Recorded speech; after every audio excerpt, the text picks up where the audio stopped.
2047 నాటికి రాష్ట్ర తలసరి ఆదాయం $2.4 బిలియన్ ఆర్థిక వ్యవస్థగా తీర్చిదిద్దేలా ప్రణాళికలు రచిస్తున్నట్లు సీఎం చంద్రబాబు తెలిపారు.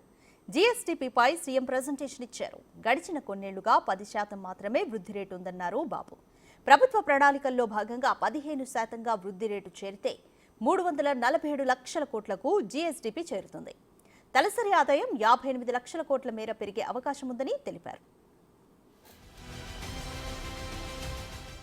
ప్రస్తుతం జీఎస్టీపీ 16 లక్షల కోట్లుండగా 12.94% వృద్ధి రేటు ఉందని తెలిపారు బాబు. 2014-19 మధ్య 13.5% వృద్ధి రేటు నమోదైందని, 2019-24 మధ్య అది 10.93% మాత్రమే పరిమితమైందని తెలిపారు చంద్రబాబు.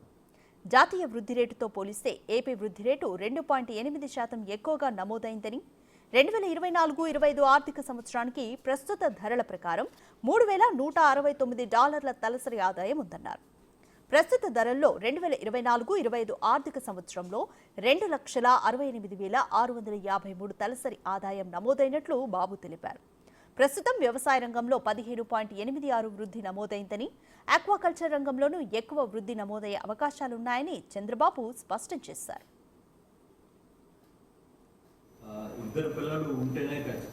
అవును, అది పెడుతున్నా,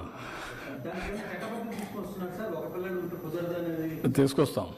అప్పుడు తీసుకొచ్చాం కదా, మళ్ళీ తీసుకొస్తాను.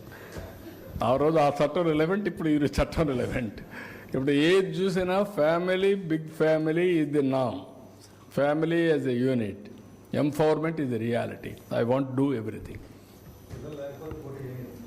లేదు, పిల్లలు లేకపోతే పోటీ లేదు. మీరు పిల్లల కన్నాక ఏమన్నా బయట పోయినా పర్వాలేదు, మీరు ఎలిజిబుల్.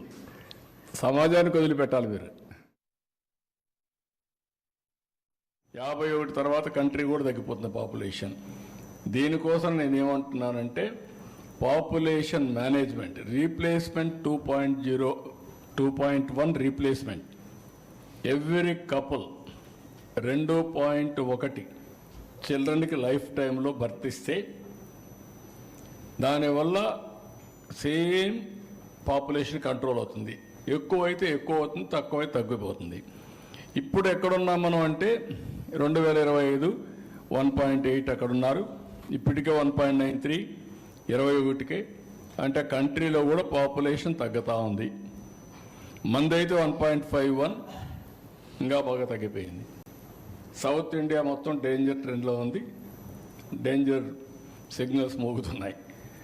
ఇంకా రాను రాను ఇప్పుడు south Korea 0.7, Japan same thing, even యూరోప్లో జర్మనీ ఇవన్నీ కూడా సేమ్ థింగ్. చైనా కూడా ఇంక డిమినిషింగ్ పాపులేషన్. వాళ్లకు మనకు చూస్తే వాళ్ళ పాపులేషన్ మనకంటే ఎక్కువ ఉండి వాళ్ళు మనకంటే తగ్గారు. ఇప్పుడు మన జనాభా పెరిగింది. ఇది కొన్ని రోజులు ఉంటుంది, మళ్ళీ మనం కూడా తగ్గుతాం. So this is where population as asset. ఆస్తి జనాభాని అది మర్చిపోయి సంపద సృష్టిస్తున్నామని జనాభాను మర్చిపోతే మనం సృష్టించిన సంపద ఎవరికి ఇవ్వాలనో మనకే తెలియదు. కడాలి శ్మశానంగా తయారవుతుంది. పెద్ద ఎయిర్పోర్ట్ ఉంటుంది, ఏం చేయాలో ఎవరికి తెలియదు. ఆ ఎయిర్పోర్ట్ని, ఆ రోడ్లు వెడల్పుగా ఉంటాయి, దాని మీద పోయే మనుషులు ఉండరు. ఆ పరిస్థితి వస్తుంది. So we must know how to visualise things, work forward.